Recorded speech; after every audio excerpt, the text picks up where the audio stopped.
संकल्प लिया तो ब्रह्मा जी के मन से 10 पुत्र प्रकट हुए, सामने प्रकट हो गए। मरीचिर अत्रि अंगिरि सौ पुलस्तः पुलः क्रतु भृगुर वसिष्ठो दक्षश्च दशमस्तत्र नारदम। 10 पुत्र हुए, मरीचि, अत्रि, अंगिरा, पुलस्त, पुलह, क्रतु, भृगु, वशिष्ठ, दक्ष और नारद, ये 10 पुत्र हुए। नारद जी को देवताओं ने बीणा पकड़ा दी, सो बीणा लेके नारायण नारायण करके चले गए। बाकी 9 बचे, इन 9 महात्माओं ने भजन और तप किया है। इनमें सबसे बड़े हैं मरीचि। इनका विवाह कला नाम की कन्या से हुआ और इनके यहां 2 पुत्र हुए, पहले कश्यप और दूसरे पूर्णिमा। कश्यप जी का विवाह हुआ, इनकी अनेक पत्नियां थीं, लेकिन 2 पत्नियां विशेष प्रमुख मानी जाती हैं, बड़ी प्रसिद्ध हैं। पहली अदिति और दूसरी दिति, 2 पत्नियां प्रसिद्ध हैं। और दोनों में अंतर क्या है सुनिए। दिति के जितने बेटा भये वो सबरे दैत्य भये, राक्षस हुए, और अदिति के जितने पुत्र हुए प्यारे वो सब देवता हुए। एक ही पिता की संतान है, दैत्य और देवता भाई भाई हैं। लेकिन शुरू से ही महाराज प्रॉपर्टी का झगड़ा चला आ रहा है, संपत्ति का झगड़ा चला आ रहा है। तो कोई नई आजकल जो झगड़ा हो कोई नई बात नहीं है, तो परंपरा से ही हो रहा है। दैत्यों की और देवताओं की दुश्मनी किस बात की है? सिर्फ पद की, प्रतिष्ठा की और पैसे की, धन दौलत की, संपत्ति की झगड़ा है दोनों में। इधर एक दिन की बात, संध्या का समय, कश्यप जी भजन कर रहे थे, संध्या वंदन कर रहे थे। उसी समय इनकी पत्नी दिति आई हैं और दिति के मन में थोड़े विकार उत्पन्न हो गए। और दिति ने कहा अपने पति से कि पतिदेव आप हमारे मन के भाव को पूर्ण करिए। तो श्री कश्यप जी ने कहा देवी ये संध्या का समय है, सब ध्यान से सुनना। कितनी भी थकान हो पर उतने वक्त तक, उतने समय तक हम सोए नहीं, अन्यथा आयु क्षीण हो जाती है, आयु कम हो जाती है। दूसरा, संध्या के समय में भोजन नहीं करना चाहिए। और आदत ऐसी बिगड़ी है लोगों की, अब गांव की तो मुझे नहीं पता, लेकिन चक्रनगर की बात करें जहां हम रुके हैं, वहां माताएं, बहनें, बच्चे, भाई मौका लगे सब चौराहे पे पहुंचते हैं शाम को ही, बोलो राधे राधे, गोलगप्पे खा रहे हैं, टिकिया खा रहे हैं। महाराज क्या होती है बोल रहे सी का, क्या बोलते हैं, पतली सी लंबी सी केंचुआ जैसी चाउमीन।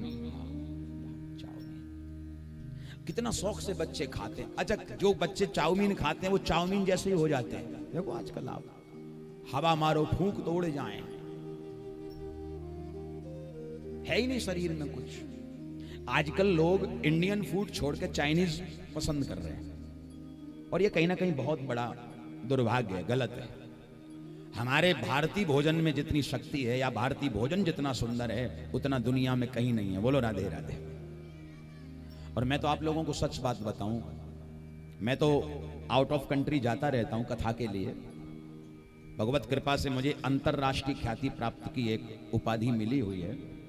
तो मैं केवल अपने देश में ही कथा नहीं करता हूं, विदेशों में भी जाता हूं। वहां की व्यवस्था आप सुनेंगे तो आप भी हैरान रह जाएंगे। वहां के लोग केवल ब्रेड खा के ही काम चला लेते हैं। बोलो राधे राधे। वहां रोटी की दिक्कत है, बहुत दिक्कत है। वहां लोग रोटी कम खाते हैं। सवेरे जब ब्रेकफास्ट होता है, हम भी जैसे कथा करने गए तो जो आयोजक जिनके घर हम रुके थे, सवेरे सवेरे वो ब्रेड लाए।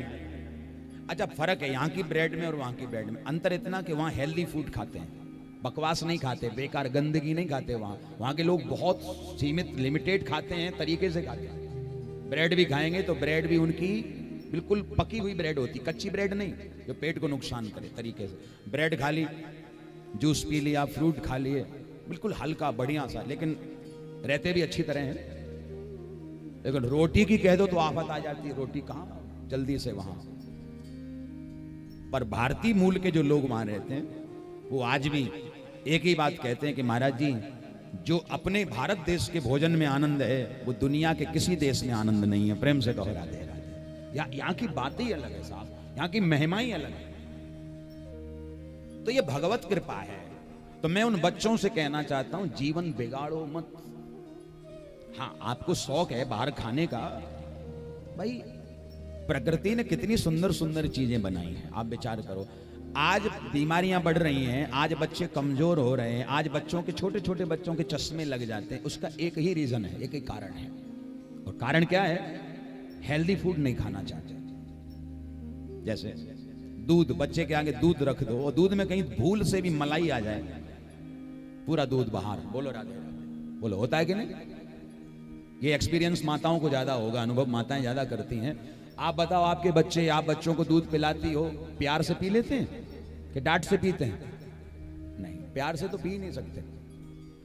घर में चाहे इतनी भैंसें बंधी हो, पर दूध बच्चा एक गिलास भी नहीं पी रहा। अब बोलो चश्मा लगेगा कि नहीं लगेगा? पहले के पुराने लोग जो 90-90 साल के हो गए, ना दांत हिलता था ना आंख हिलती थी, चकाचक बोल, बिल्कुल एकदम मस्त और स्वस्थ रहते थे। क्यों? क्योंकि वो शुद्ध खाते थे, एक प्योरिटी थी, एक प्योर, हर चीज प्योर होती थी। अब समस्या क्या है?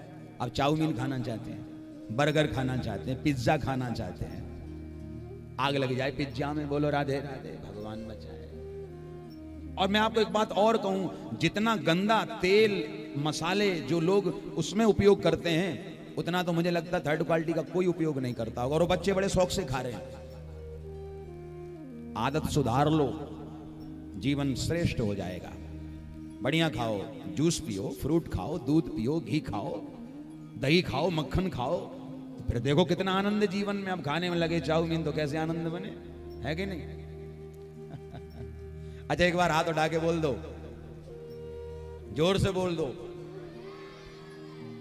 तो संध्या के समय में भोजन नहीं करना चाहिए। जो संध्या के समय में भोजन करते हैं उनके शरीर में बीमारियां लग जाती हैं। तीसरा, संध्या के समय में बच्चों को पढ़ना भी नहीं चाहिए। पढ़ने का मतलब आपका जो सब्जेक्ट है, आप जो बच्चे पढ़ते हैं स्कूल में या ट्यूशन पढ़ते हैं, उतनी देर मत पढ़िए। संध्या के समय में पढ़ने पर क्या नुकसान होता है? ये मेमोरी वीक हो जाती है, आपकी याददाश्त कमजोर हो जाती है। आप जो सुबह याद करोगे शाम को भूल जाओगे, पक्की बात है। तो उतनी देर तक थोड़ा सा विचार करिए। बाकी आगे पीछे पढ़िए, रात में पढ़ सकते हो, सुबह सुबह सबसे बढ़िया अगर कोई पढ़ने का समय होता है तो ब्रह्म बेला का होता है, सुबह का। आप 3:30 बजे से 4 बजे के बीच में उठ जाओ और खूब 3-4 घंटा बैठ के पढ़ो। गारंटी मैं देता हूं कि आप जो सुबह 4 घंटे पढ़ोगे वो आपको जीवन भर याद रहेगा। प्रेम से कहो राधे राधे। तो बहुत जरूरी है, संध्या के समय में पढ़ना भी नहीं चाहिए। चौथा काम, संध्या के समय में एक सद्गृहस्थ व्यक्ति के मन में बुरे विकार कभी उत्पन्न नहीं होने चाहिए। अगर बुरे विकार उत्पन्न होते हैं तो घर में राक्षसी संतान पैदा हो जाती है। प्रेम से कहो राधे राधे। उसका परिणाम भी घातक सिद्ध होता है। इसलिए संध्या के समय में मन के भाव शुद्ध और निर्मल रखो, केवल भजन पूजन करो और कुछ दिमाग में नहीं आना चाहिए। एक बार कह दो राधे राधे। पर देवी दिति ने इस बात को स्वीकार नहीं किया, जिद करने लगी। तो अंत में कश्यप जी ने इनके मानसिक भाव को पूर्ण किया, श्राप दे दिया कि जाओ हम तुम्हें श्राप देते हैं, तुमने देवताओं की अवहेलना की है तो तुम्हारे गर्भ से जो पुत्र पैदा होंगे वो असुर पैदा होंगे, राक्षस पैदा होंगे। दिति चरणों में गिर गई, सरकार गलती हो गई, आज खाई सो खाई, आगे खाएं तो राम दुहाई, अब ऐसी भूल हम नहीं करेंगी, हमें क्षमा कर दो। तो कश्यप जी को दया भी आ गई। कश्यप जी ने कहा कि देवी देखो, अब श्राप तो मैंने दे दिया है कि तुम्हारे पुत्र असुर होंगे, पर जाओ मैं तुम्हें आशीर्वाद भी देता हूं कि तुम्हारा जो पौत्र होगा, जो नाती होगा, वो भगवान का परम भक्त होगा और उस एक भक्त के घर में पैदा होने से, उसकी भक्ति के प्रभाव से तुम्हारी 21 पीढ़ियों का उद्धार हो जाएगा। बोलो वृंदावन बिहारी लाल की जय। ऐसा आशीर्वाद दे दिया।